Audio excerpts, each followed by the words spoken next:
নমস্কার বন্ধুরা, test of মৌস কিচেনে আপনাদের সকলকে স্বাগত জানাই। তো বন্ধুরা, আজ আমরা আবার চলে এসেছি একটা নতুন সুন্দর রেসিপি নিয়ে, যেটা হচ্ছে চিজ চিকেন বল। তো চলুন বন্ধুরা, আজ আমরা চিজ চিকেন বল বানাই।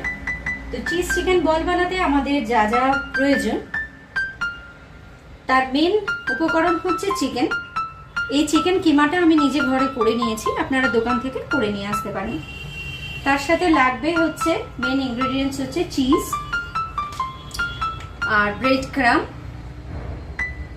একটা ডিম ফেটিয়ে নিতে হবে একটুখানি নুন আর গোলমরিচ দিয়ে, লাগবে 1 চামচ আদা রসুনের পেস্ট, লাগবে 1 টিস্পুন চিলি ফ্লেক্স, আর লাগবে পেঁয়াজ কুচি, ধনে পাতা কুচি, অল্প পুদিনা পাতা কুচি, কাঁচা লঙ্কা কুচি।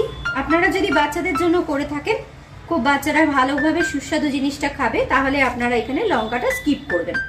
তার বদলে আপনারা অল্প গোলমরিচ ইউজ করবেন, যেটা বাচ্চারা খুব ভালোভাবে সুস্বাদুভাবে খাবে।